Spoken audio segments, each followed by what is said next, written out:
Welcome to Undamped Forced Spring Mass Systems continued. So recall in the previous video, we were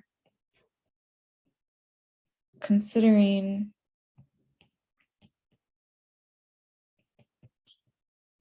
the spring mass system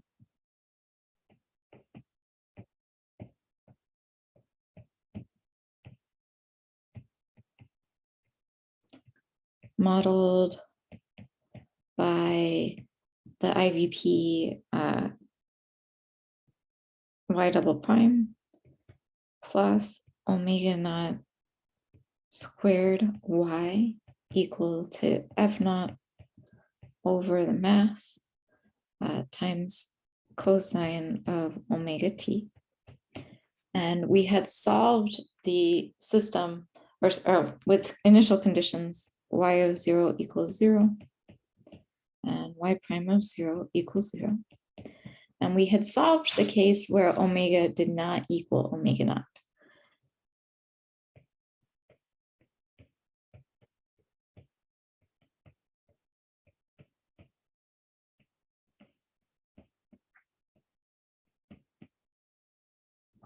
So now we are going to consider the case where omega does equal omega naught.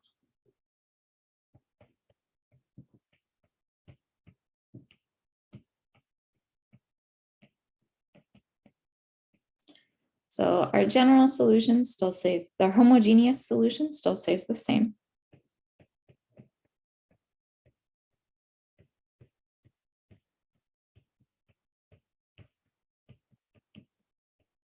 So is still, the homogeneous solution is still C1 cosine omega naught t plus C2 sine omega naught t.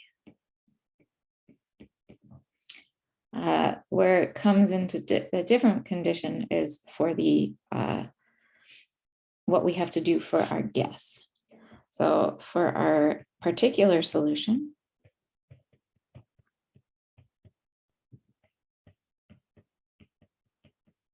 we are looking at y double prime plus omega naught squared y is equal to f naught over m times cosine of omega naught t. Our base guess, we would have a cosine omega naught t plus b sine omega naught t. But then because these both of these terms are actually homogeneous solutions, we will need to multiply it by a t. So we have yp should be t times a cosine omega naught t plus b sine omega naught t. So if we take the derivative, we will have a cosine omega naught t plus b sine omega naught t. And then we would have t times negative a omega naught sine of omega t, omega naught t, and then plus b omega naught cosine of omega naught t.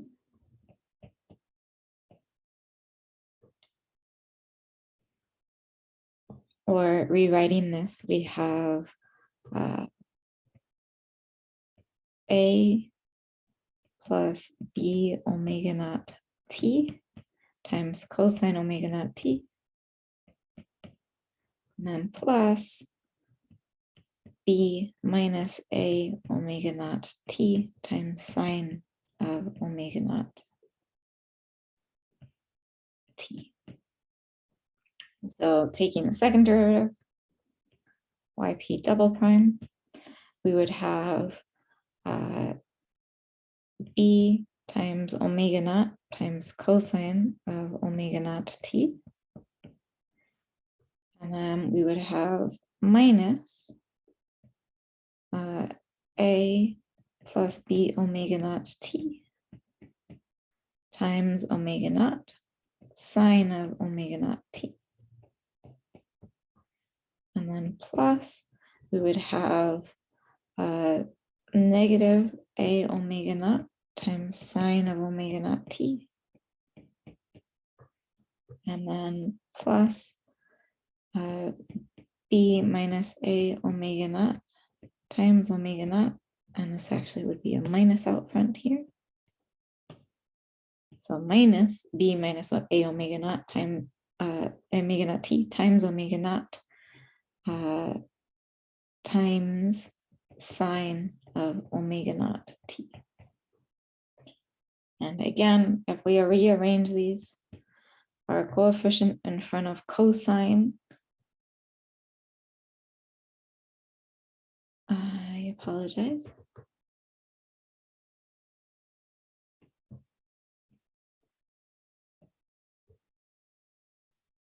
This should be a plus, and it should be a cosine. Let me just put a box around. I was right that it was plus initially, and then it should have been a cosine, not a sine there. So if we lump our cosine terms together, we have negative a omega naught squared t.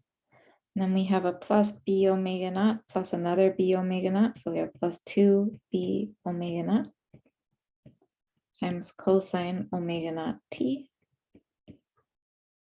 And then for our sine terms,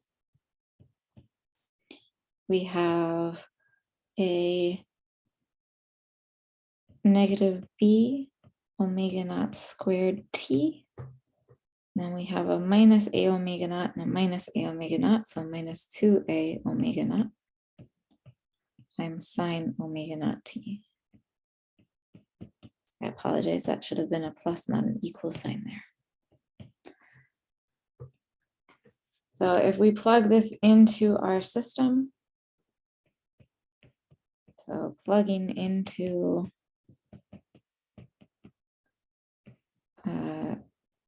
y double prime plus omega naught squared y equals f naught over m times cosine of omega naught t.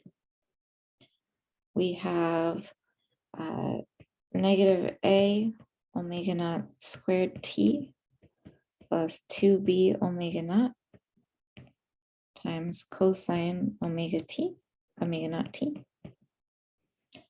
plus negative b omega naught squared t minus 2a omega naught times sine of omega naught t, and then plus omega naught squared times a t cosine omega naught t plus bt sine omega naught t. And this all equals f naught over m times cosine omega naught t. So if we combine like terms, our terms with a t just cancel each other out. We have a negative a omega naught squared t cosine and a positive a omega naught squared t cosine. So the only terms we are left with is we have 2b omega naught cosine omega naught t and negative 2a, so minus 2a omega naught sine of omega naught t, and this should equal f naught over m cosine of omega naught t.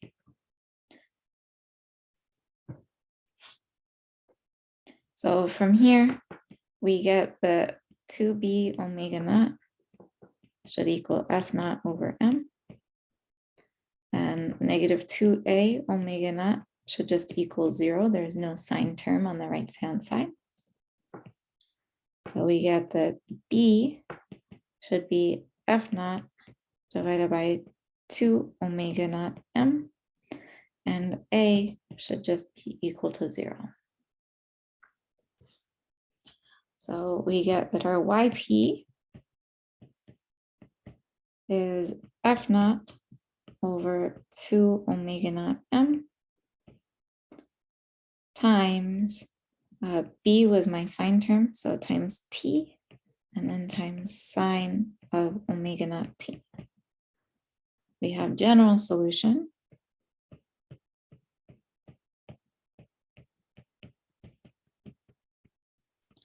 Y equals F naught t over 2 omega naught m times sine of omega naught t, and then plus,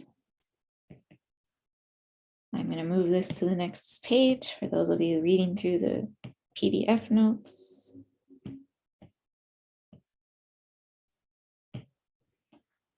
Then plus C1 cosine omega naught t plus C2 sine omega naught t. If y of 0 equals 0, then we're looking at that first term just goes to 0 since we do have a times t. So we are looking at just C1 times cosine omega t. Let me update my screen quickly. So again, plugging in 0, our first term would be 0. Then we'd have a plus C1 times cosine of 0, which is 1, and then plus C2 times 0. So we just get C1 equals 0. And then our y prime of 0 equaling 0. I'm going to rewrite the equation now that we know C1 is 0. So we have y is equal to F naught t over 2 omega naught m times sine of omega naught t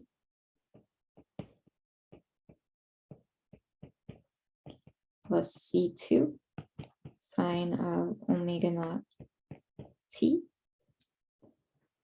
So y prime, we're looking at, we have F naught over 2 omega naught times m times sine of omega naught t.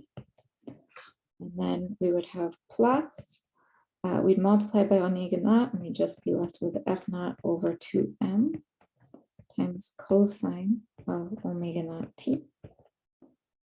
And then we'd have plus C2 times omega naught times cosine omega naught t.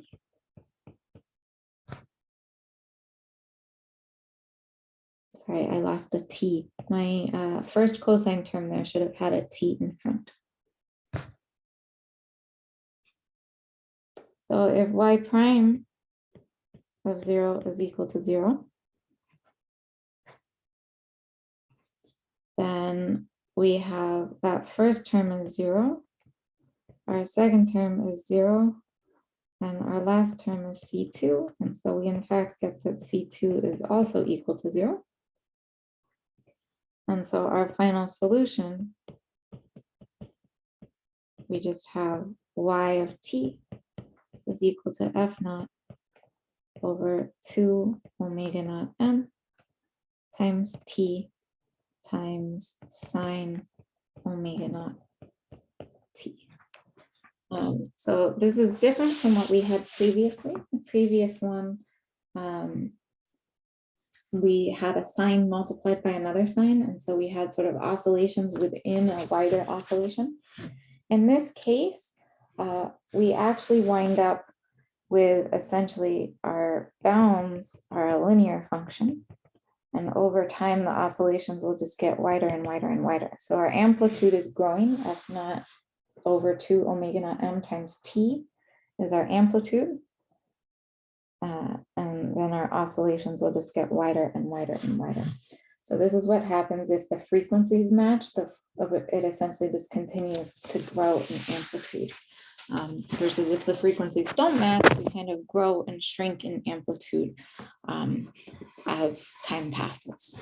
So these are essentially what happens in the case where we have external force of the form some constant times cosine omega t. Obviously, we could have other external forces as well, but this is how we would go about solving those sorts of problems.